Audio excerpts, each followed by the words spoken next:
Magandang araw mga bossing, available tayo. Isa po itong 2013 na Toyota Innova B-Variant. So ito po is isang top of the line mga bossing. Makikita mo naman loaded unit. So may ball bar, may step board. Ang kulang na lang dito mga bossing, top load, and pormadong na to mga bossing. So ito po is naka R15 to na mags mga bossing. So stock mags yan. Then 85% red light. All leather ang upuan nito mga bossing. Then captain seat. Then tinakbo nito mga bossing 81,000 km. Then binibigay ito sa halagang 550,000. So negotiable upon viewing. And same time mga boss, ito po is kulay silver. So sa mga interesado, pakita natin yung interior mga boss. Naka full tint na rin to, 3M yung gamit. Tapos naka rim visor na rin siya mga boss. May signal light sa kanyang side mirror. Then chrome yung kanyang door handle. So nilagyan lang naman siya ng garnish mga boss. Then ito yung kanyang door panel mga boss. Yan. So ito is naka wood accent. Then chrome na rin to. Leather yung sidings mga boss. Ito yung kanyang steering wheel mga boss. Oh. Yan. Orig pa yung kanyang leather mga boss. Or may repair ng bahagya yung ating leather. Kasi ito orig pa yung baba. Then ito yung sandalan. So ito yung repair mga boss, no? Yan, so ito yung kanyang steering wheel.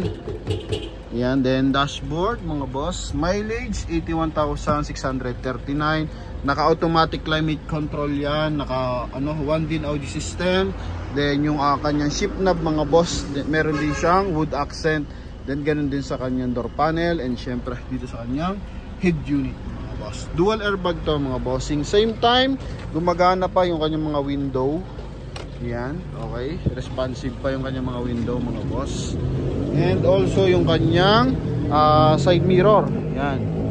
Okay, yung kanyang power adjust side mirror mga boss. Yan. So, responsive pa yan mga bossing. And dito naman tayo sa kanyang second row. So, ito kasi pag B-Variant mga bossing, so advantages niya sa G mga boss is captain seat mga bossing, no? Yan, medyo business class ang datingan dito. May armrest and all leather yung upuan. Then ito yung kanyang door panel mga boss. Dito nilagyan siya ng seal guard na stainless pahaba para mag-additional na forma.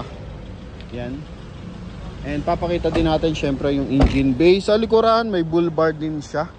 Okay, so safety features niyan pag nabubundol mga boss. So ito yung una tumatama. Yan mga boss. Then naka 2-eye reverse parking sensor. Wala naman siyang reverse parking camera. Then B-Variant to. Coding nito is Monday mga boss.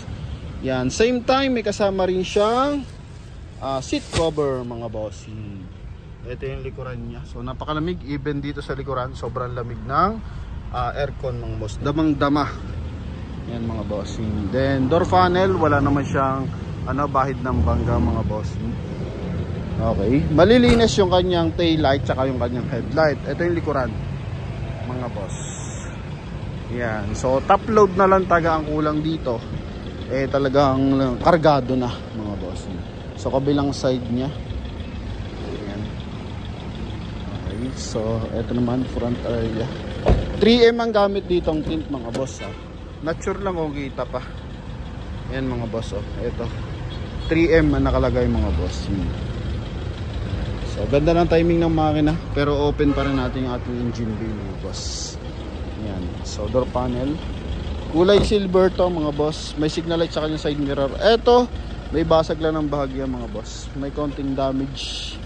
Yan, basag yung kanyang dito sa kanyang side mirror cover mga boss. Yung signal light. Okay, pero gumagana pa rin naman mga boss.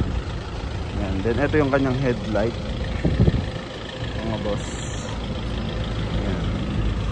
Kulay blue yung ginamit na park light mga boss. Yung LED nya. And check natin yung engine bay mga boss. So makina na ito ganun pa rin. D4 dito mga boss. Ayan.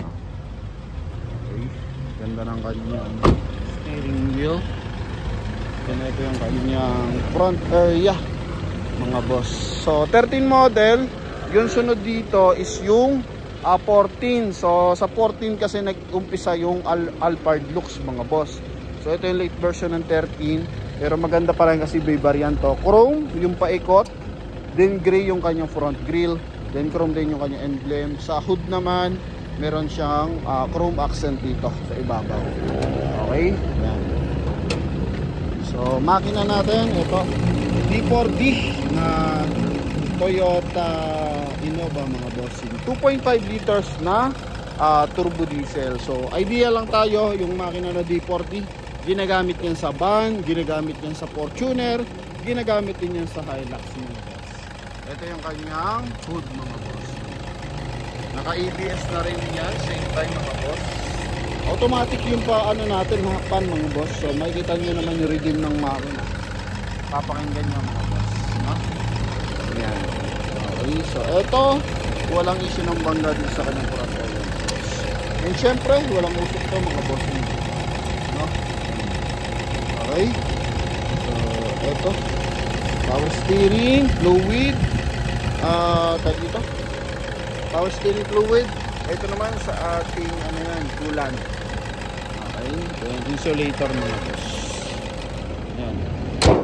So ito, huling sulyap para sa ating Toyota Innova na 2013 model mga boss.